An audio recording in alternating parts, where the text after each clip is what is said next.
Hello అండి, అందరికీ నమస్తే. మన స్వాధ్యాయంలో భాగంగా శ్వాస మహావిజ్ఞానం రెండవ బుక్ చదువుకుంటున్నాం.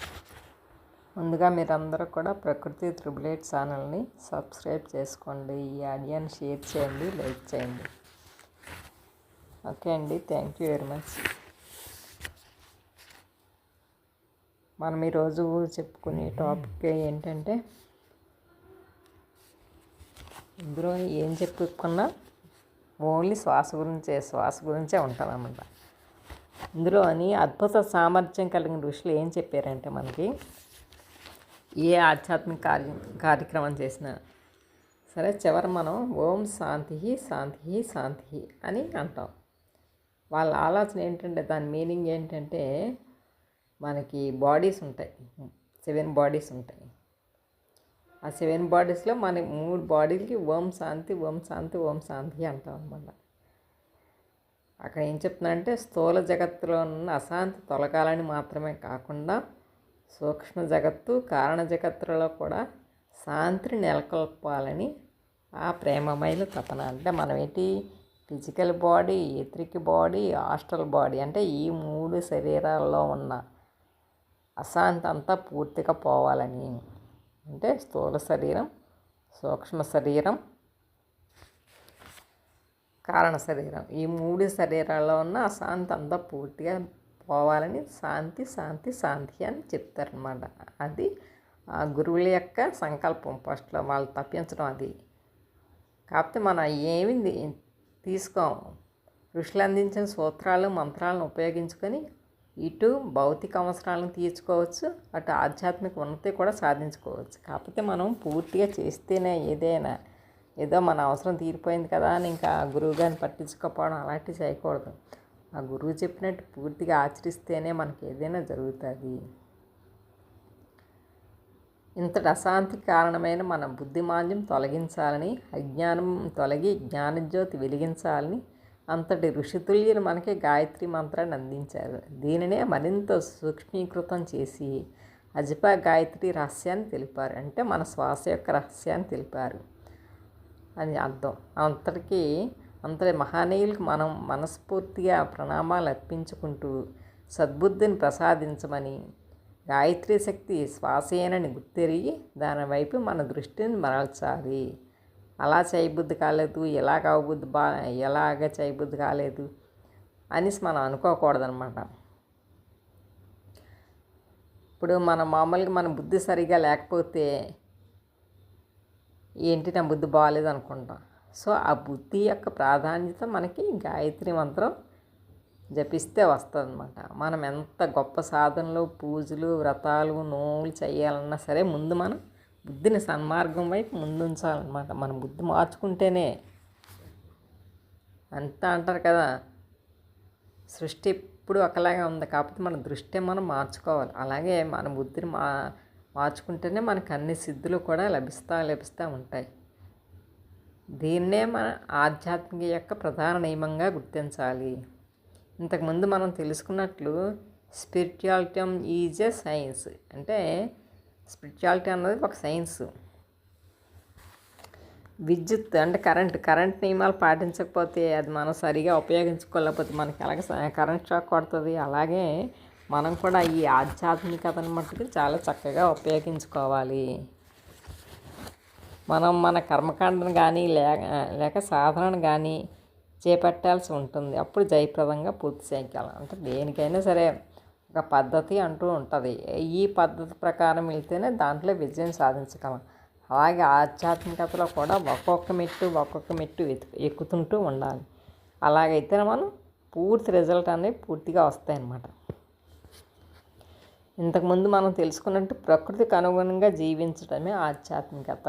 ఆధ్యాత్మికత అంటే ఏంటి, ఏదో మనం పూజలు చేసుకోవడం, యాగాలు చేసుకోవడం, ఆ పూజలకు ఆ మొక్కల్ని ఇప్పుడు చూడండి, కొంతమంది కొన్ని పూజ చేస్తే అరటి మొక్కలు పూర్తిగా నరికి తీసుకొచ్చి ఆ గుమ్మానికి ఈ గుమ్మానికి కట్టేస్తారు. సో అది పూజ కాదు. నిజంగా చెప్పాలంటే ప్రకృతి మనం ఎప్పుడైతే గౌరవిస్తామో, ప్రకృతికి అనుగుణంగా మనం ఎప్పుడైతే జీవిస్తామో అదే పూర్తిగా ఆధ్యాత్మికత అని చెప్తున్నారు అన్నమాట.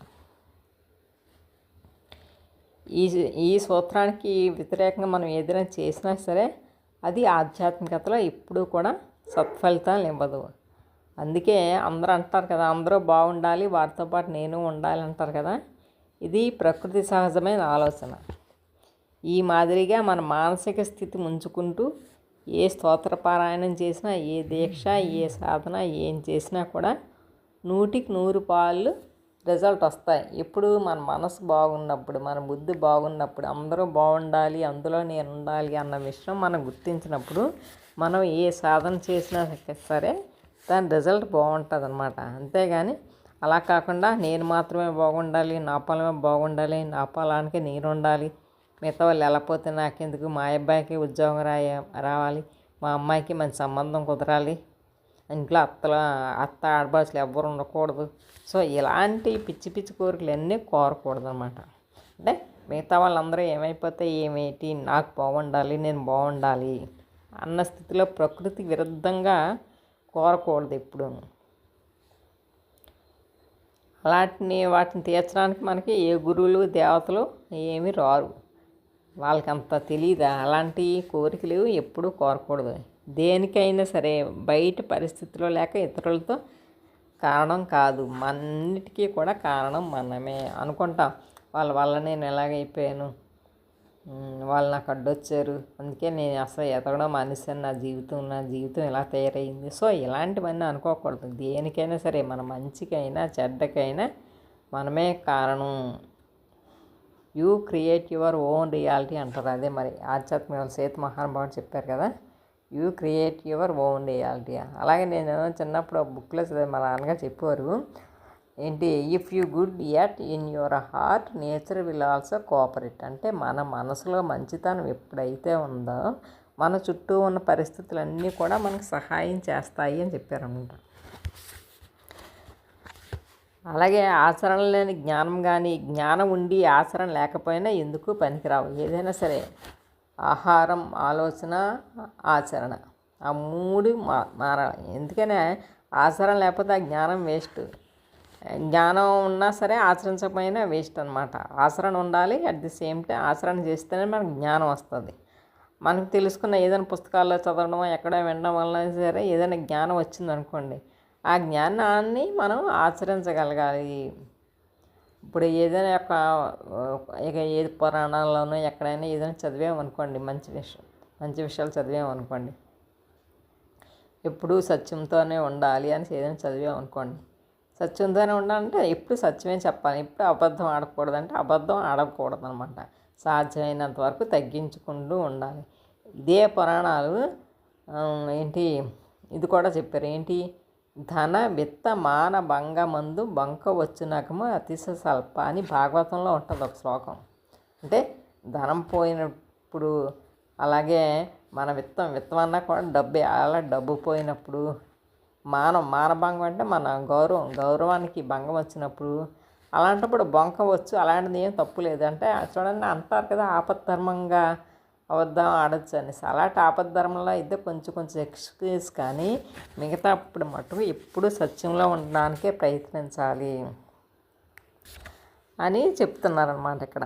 అందుకే ఆచరణ అంటారు. ఆచరణ చాలా ముఖ్యము. కొందరు అమాయకులు శ్వాస మహావిజ్ఞానం బుక్ చూస్తూ నాలుగు చప్పరిస్తూ చాలా చులకనగా ఇది మా గురువుగారు ఎప్పుడో చెప్పారు అనో, లేకపోతే మేము ఎప్పుడో ఈ పుస్తకం చదివేసామనో అంటుంటారు. మనకు అనేక విషయాలు తెలియాల్సిన అవసరం లేదు. తెలిసిన ఒక్క విషయాన్ని కూడా ఆచరణలో పెడితే చాలు. ఆ తెలిసిన విషయమే కనుక అత్యద్భుత కీలకమైన రహస్యం అయితే నిజంగా మన జీవితాలు ధన్యమైనట్టే అని చెప్తున్నారు అన్నమాట ఇక్కడ. ఈ శ్వాసన గురించిన మహావిజ్ఞానం ఖచ్చితంగా ఆ కోవకే చెందుతుంది. ఏదైతే ఆధ్యాత్మికతకు మూలభూతమై ఉంటుందో దానికి సంబంధించిన రహస్యమయ విజ్ఞానాన్ని మనకు అందించారు. ఎక్కడో అంతరిక్షంలో అందరాని చోట అందమైన స్త్రీ రూపంలో ఉన్న దేవతను కాదు మనం ప్రార్థిస్తోంది. ప్రతి క్షణం శ్వాస రూపంలో అజపా గాయత్రిగా పిలువబడే హంసవాహిని గాయత్రీదేవిని శరీరంలోకి విసుగు విరామం లేకుండా ప్రయాణిస్తున్న రహస్యాన్ని ఆధారం చేసుకొని గాయత్రి స్వరూపాలుగా మారడానికి ప్రయత్నం చేస్తున్నాం అని చెప్తున్నారు. ఇప్పుడు గాయత్రి అంటే మనలోని శ్వాసే అని తెలుసుకున్నాం కదా, ఆ శ్వాసనే మనం నిరంతరం గమనిస్తూ ఉండాలి. దీనికోసం మనం ఎంతో కష్టపడవసరం లేదు, మనం ఎన్నో పుస్తకాలు చదివే అవసరం లేదు. మనకి తెలిసిన ఒక్క విషయాన్నైనా సరే మనం కరెక్ట్గా ఆచరణ చేస్తే చాలు. ఏ విషయమైన ఆచరణ. ఇక్కడ ఒక బుద్ధుడి కాదనమాట. బుద్ధుడితో పాటు పతిదేవుడు అనేసి ఒక శిష్యుడు ఉంటాడు అనమాట. ఆయన చుట్టూ ఉన్న వాళ్ళందరూ అంటే బుద్ధుడికి రకరకాల సేవలు చేస్తూ బుద్ధుడిని అంటిపెట్టుకునే ఉంటాడు. పాప ఆయనకి ఎక్కువ సబ్జెక్ట్ ఏమి రాదన్నమాట, ఒక్కటే వచ్చనమాట. అతన్ని అందరూ చులకనగా చూస్తారు, ఈయనకేమీ రాదులే అనేసి. ఒకరోజు అంట ఒక రాజుగారి దగ్గరికి భోజనానికి వెళ్తారనమాట. వీళ్ళందరూ భిక్షాటనకి వెళ్తారనమాట. భిక్షాటనకి వెళ్తే ఆ రాజుగారి శిష్యులు ఉంటారు కదా, వాళ్ళు ఏం చేశారంట, ఈ పతిదేవుడు అన్నాయని బయట పెట్టేశారంట. నీకేమీ రాదు, నీకేమీ చేత కాదు అని మిగతా వాళ్ళందరినీ లోపలికి తీసుకెళ్ళారంట. ఈ పతిదేవుని మట్టుకు బయట పెట్టేశారంట. బయట పెట్టేస్తే ఆయన అలా ఉండిపోయాడు అనమాట. ఉండిపోయిన తర్వాత లోపలికి వెళ్ళిన తర్వాత రాజుగారు అడిగారంట, అందరూ కూర్చోండి, అందరూ భిక్ష తీసుకోండి అనేసి బుద్ధుడి దగ్గర కూడా వచ్చి మీ భిక్షాపాత్ర ఏదంటే ఆయన చెప్పారంట, నా భిక్షాపాత్ర ఆ పతిదేవుడి దగ్గర ఉన్నది, ఆయన దగ్గర తీసుకురండి, ఆయన చాలా మహాత్ముడు అని చెప్పారంట. చెప్తే అప్పుడు వాళ్ళందరి దగ్గరికి వచ్చి, అమ్మ ఏంటి బుద్ధుడే ఈయన గురించి అంత గొప్పగా చెప్పారు కదా, ఈయన దగ్గర చాలా ఉంటుంది అని అనుకున్నారంట. అప్పుడు మిగతా వాళ్ళు అన్నారు, లేదు ఆయనకేమీ రాదు, ఆయనకు ఒకటే వచ్చు, గత సూత్రం ఒకటే వచ్చు అని దాని గురించే చెప్తారు ఆయన అంట. గత సూత్రం అంటే అయిపోయింది దాని గురించి చెప్పడం అన్నమాట. చెప్పి ఇంక ముందుట ఎలా ఉండాలో చెప్తారనమాట. అదొకటే వచ్చి ఆయనకి ఏమీ రాదు, మాకైతే అన్ని రకాలుగా వచ్చని చెప్తారంట. అలా కాదు, అంటే ఒక్కటే తెలిసినా కూడా దాన్ని చక్కగా ఆచరిస్తాడనమాట ఆయన. ఆ పతిదేవుడు అన్న ఆయన చక్కగా ఆచరిస్తారు. ఆచరించడం వల్ల ఆయన ఈరోజు గొప్ప మహాత్ముడు. ఎంత మహాత్ముడయ్యాడు బుద్ధుడే ఆయన దగ్గర తీసుకునే రకంగా తయారయ్యాడు. అంటే బుద్ధుడు చెప్పినట్టే ఆయన చేశారు. బుద్ధుడు ఏమైతే చెప్పారో అన్నీ కూడా ఆయన ఆచరించారు. ఆ ఆచరించడం వలన గురువుగారికి ఆయన దగ్గర అయ్యారు అని చెప్పారనమాట. సో అలాగా ఏదైనా సరే ఒక విషయం మనం తెలుసుకున్నామంటే ఆచరణలోనే దానికి పూర్తిగా ఉంటుంది. అందుకే అంటారు, యహ యాచనోతి ఆచరతి ఆచారయతి సహ ఆచార్య. ఎవరు నేర్చుకొని ఆచరింపజేస్తారో వాళ్ళనే ఆచార్యుడు అంటారు. అంతేగాని మిగతా వాళ్ళందరూ కూడా సబ్జెక్ట్ తెలిసినంత మాత్రాన అందరూ గురువులు కాదు, గురువులు అయిపోయినంత మాత్రాన కాదు. గురువులు ఆచరించి చూపించేవాడే నిజమైన గురువు అని చెప్తున్నారనమాట. అలాగే శ్వాసన గురించి కూడా మనం బాగా తెలుసుకున్నాము. ప్రతి క్షణం మనలో కూడా ఇప్పుడు నిరంతరం కూడా అజప గాయత్రి అంటే జపం లేకుండానే అలాగ నిరంతరం శ్వాస కదులుతూనే ఉంటుంది. ఆ శ్వాసే గాయత్రి, ఆ శ్వాసకున్న ఉచ్ఛ్వాస నిశ్వాసాలే హంస అని చెప్తున్నారన్నమాట. నెక్స్ట్, భరత భూమిలో పుట్టిన మనమంతా కూడా ఏ విధంగా చూసినా ఎంతో అదృష్టవంతులం, మరో విధంగా దురదృష్టవంతులం కూడా. ఎందుకంటే అనేక జీవిత సత్యాలు, అత్యద్భుత ఆధ్యాత్మిక రహస్యాలు మనకు పుట్టుకతోనే తెలుస్తాయి. ఇంకో దేశం వారికి తెలియవు, ఒక్క భారతీయులకే తెలుసు. అది ఎంతో అదృష్టం కదా. ఇక దురదృష్టం ఏమిటంటే అమోఘమైన సత్యాలు, రహస్యాలు తెలిసినా సరే వాటిని మనం ఏమాత్రం పట్టించుకోము.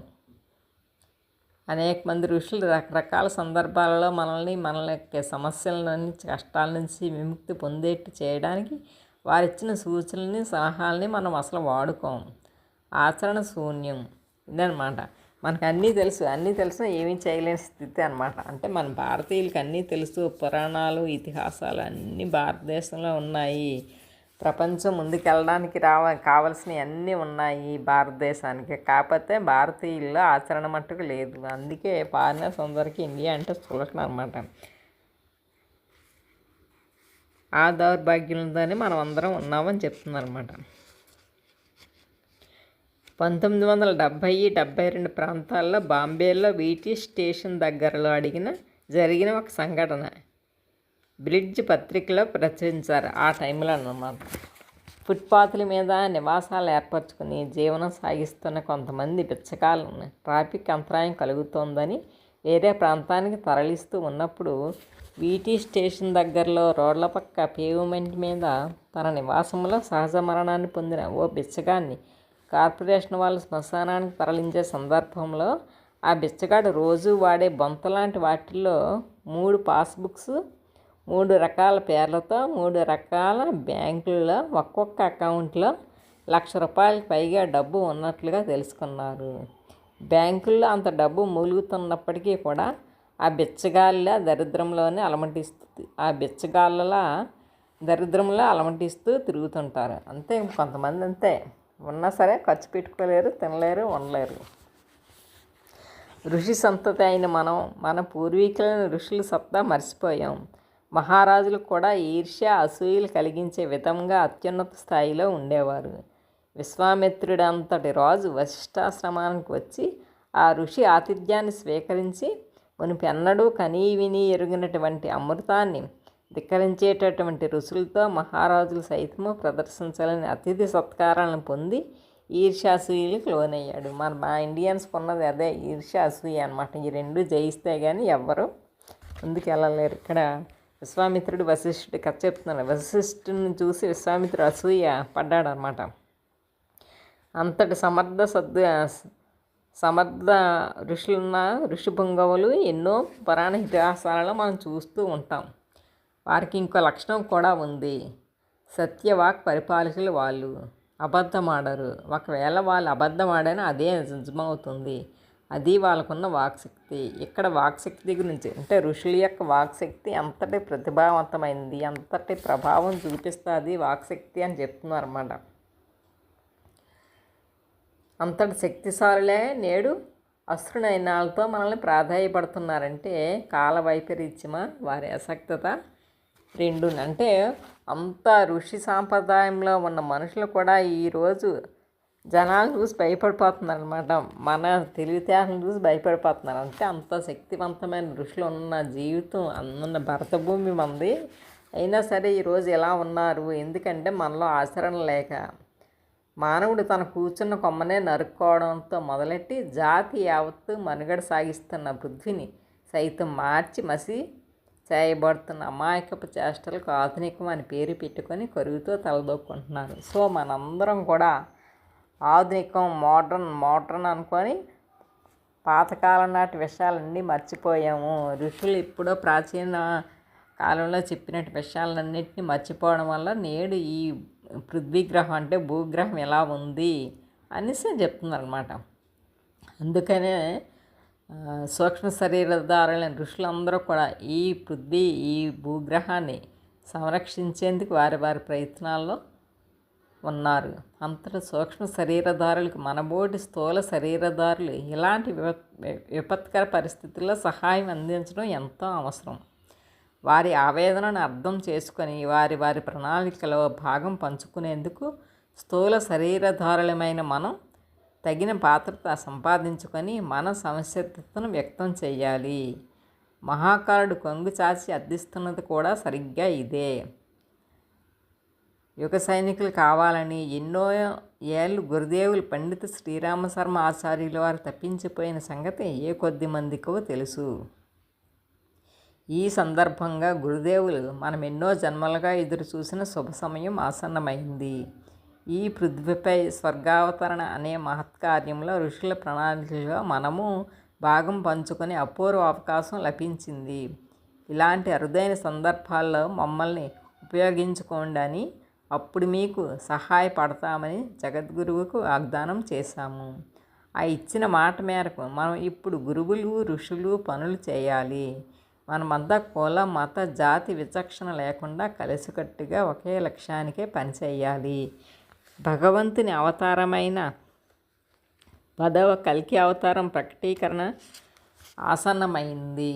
ఋషిమయ జీవితం గడుపుతూ యావత్ మానవ జాతిని ఋషి పంథాలోనికి తెచ్చే మహాత్ముల కార్యభారంలో మనము ఉడతా భక్తికైనా సహాయం చెయ్యాలి అని చెప్తున్నారు అన్నమాట. అంటే ఏంటి, మనకి అవతారాలు 10 అవతారాలు ఉన్నాయి కదా. దశావతారాలు ఏంటి? ఫస్ట్ మత్స్యావతారం, కూర్మావతారం, వరహావతారం, నృసింహావతారం, వామనావతారం, రామావతారం, కృష్ణావతారం, పరశురామావతారం, తర్వాత బుద్ధావతారం, తర్వాత కలికి అవతారం వస్తుంది. ఈ కలికి అవతారం వచ్చేటప్పటికి మనం అందరం కూడా ఋషులకి మహా సహాయం చెయ్యాలి. మనలో ఉన్న చైతన్యాన్ని ఎక్కువ చేసుకోవాలి. అందుకే గురువులందరూ కూడా ప్రాధాయపడుతున్నారు, ఋషులందరూ కూడా ప్రాధాయపడుతున్నారు అని చెప్తున్నారు. మనము వాళ్ళందరికీ కూడా సహాయం చేయాలి అనుకుని అందుకే ఇంత మనకి ధ్యానాలు జ్ఞానాలు చదవడం మటుకు అందుకే అవుతున్నాయి. అది గ్రహించుకొని ప్రతి వాళ్ళు కూడా ధ్యానం బాగా చెయ్యాలి అని చెప్తున్నారు. ఓకే అండి, థ్యాంక్ యూ వెరీ మచ్.